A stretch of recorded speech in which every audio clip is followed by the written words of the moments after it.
Chapter 2. The Wild Game at the Frontier. Mr. Cochrane's Deer. The Deer's Foot. Treed by a Buck. I Capture an Eagle. Night Hunting. Brother Jim's Horn. The Philosophy of Skunks and Buzzards. Milking Under Difficulties. Attacked by Panthers. The lad of the frontier enjoys many thrilling adventures with wild animals of which the city boy can know nothing save what he reads in books. If he is observing, he learns more of the habits and the customs of the animals he comes in contact with than he can gain by a course in natural history, for he has the great book of nature constantly spread before him. Soon after my father moved to Missouri, when I was about 8 years old, I was amusing myself in the yard with my younger brothers, 3 and 5 years old, when bang went a big gun from the back of our house, about a quarter of a mile away. My mother came running to us and said, "Did you hear that big gun go off over the west?" We answered, "We did." She said, "I expect Judge Cochrane has killed a buck." He had said he was going out to look for deer at the spring lick, where they came to drink the water that flowed out of the hill, and had promised us venison for supper. By this time we were all wonderfully excited. We climbed on the fence, Brother John, Tom, Jim, and Ed, with Mother and the little girls standing in the door, all half-turned expectant towards the deer lick about half a mile distance. Every nerve in our bodies was on a perfect strain, with our eyes wide open to see who could catch the first glimpse of Judge Cochrane. In a very few minutes he walked to an open place in the woods, and we saw him almost at the same instant. I jumped up and down, and Brother Jim followed my example. Soon the judge was in the doorway, but long before he had got there we asked him if he had killed a deer. He answered, "Yes, I have killed a fine buck, and you can all have some very nice venison, as I promised, for supper." He asked us if we had ever eaten any. We told him no. We had never seen any, much less tasted it. He said the deer was lying over at the lick, and he would saddle up a horse and bring it in. When he mounted his horse, he asked me if I did not want to go with him after the deer. I jumped on behind the judge, and away we went. In a few minutes, we were at the lick, and dismounted by the dead deer, which was the most wonderful thing I had ever seen. It was about 5 feet long, from the end of its nose to the end of its tail, full 3 feet high when standing, and its tail was about 1 foot long. Its feet and mouth were very much like a sheep's, except the feet were very sharp-pointed. Its hair was about the color of an Irishman's whiskers. Its legs and feet were very nice and trim, not much larger than a broomstick, but about 3 feet long. I thought, oh, how fast he could run before he departed this life to cheer our table.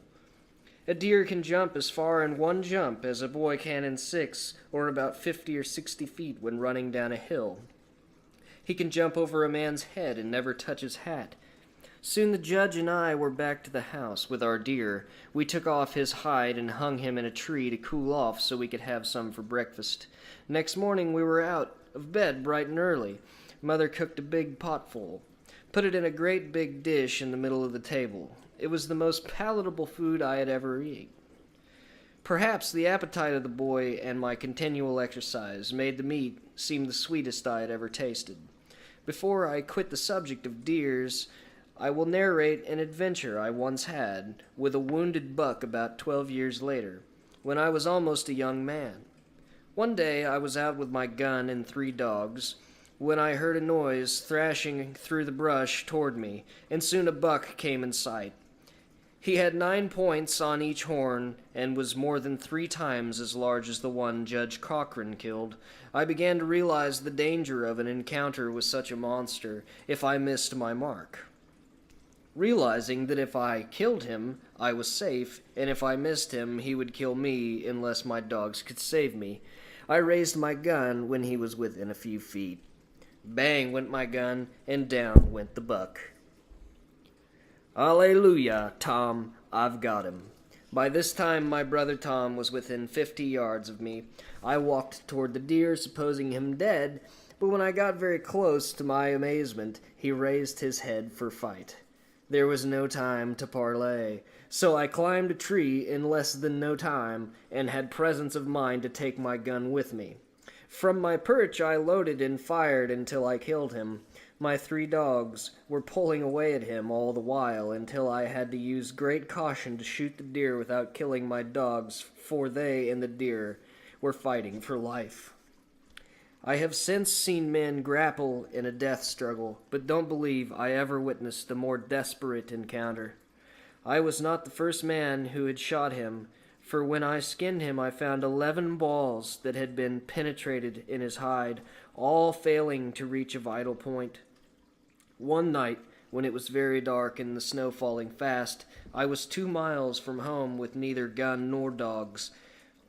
On looking up in a tree not over 15 or 20 feet high, I saw an object, but I couldn't tell what it was, so I picked up a club and I threw it into the treetop. I had a knife in my belt, which I drew to the best I could if that object proved a panther or any other dangerous animals. I hit it with my club, and down it came to the ground. It seems to square itself for a fight, and seized another club. I pressed the object down and got my foot on it. The night was so dark that I could not tell until I felt the object with my hand that I had captured an eagle, which measured 7 feet 2 inches from tip to tip, while my head to end of tail it was 3 feet long. The back claws on each foot measured 3 inches and 3/4, with legs as large as broomsticks. I took him under my arm, held his feet, and got him home safe and sound. On another night, I brought in 2 large bald eagles. If you frighten an eagle after night, he will always come to the ground and can be captured with ease. My father owned a farm and raised a large amount of corn, and he had a great many horses, mules, cattle, sheep, and hogs to feed on it, so our crops were consumed at home. We had so much corn to husk and crib that we were compelled to commence very early in order to get it stored away before cold weather. When we were all in our teens, my eldest brother 19, the next 17, and myself about 15, we gathered corn from early morn till late in the evening, fed the stock, ate our suppers, and prepared for a good hunt for coons, foxes, possums, and skunks. We always took a gun, an axe, big butcher knife, and flint and steel to make fire. We had a polished cow's horn, which we could blow as loud as the horn that overthrew the walls of Jericho. As Brother Jim was a great talker, we made him chief hornblower. We went into the yard, and bracing himself, tooted and split the air for miles, while the dogs collected around him and roared and howled. You never heard such sweet music as Brother Jim and the dogs made. Shortly after his melodies began, we were in line of march, front, middle, and rear and rank, and soon journeyed to the woods to hunt possums, polecats, coons, wildcats, foxes, and turkeys. Our dogs had a classic education, hunting and killing all classes of varmints. When on a coon hunt, we kept back all the dogs with us but 2, Drum and Rouser. The roofs of their mouths were black, their ears long and thin, their tails very slim. If we wanted coons first, we told Jim to toot for coons, when he could do very nicely. As his sound of music, Drum and Rouser moved off in the darkness, and after some minutes Drum was back to break the silence by yelping and roaring on the track. The bark of the dog indicated to our trained ear the kind of game he was after. If he barked slow and loud, we were pretty sure he had a treed coon. If he barked pretty quick and sharp, we looked him for a fox. If he barked fast and loud, we could count on a polecat. In case it was a skunk, we ran to the dogs as fast as possible and ordered Jim at the same time to blow the horn to call them off, for if they ever got the skunk's perfume on them, it was so stinking strong the scent of the animals was destroyed for other game. Sometimes a young untrained dog had the temerity to hold off a skunk and spoil the hunt, so that all that was left for us was left to let Bulge sound the retreat and go home. The skunk possesses 2 wonderful powers. He can stink louder and faster than any other known animal, and if you do not kill him with a few hours, he will absorb all of his disgusting odors and go away. Such is the power and quality placed in him by nature. I would advise you to never kill a skunk unless you leave his body just where he falls. By so doing, the stench will disappear in a very short time.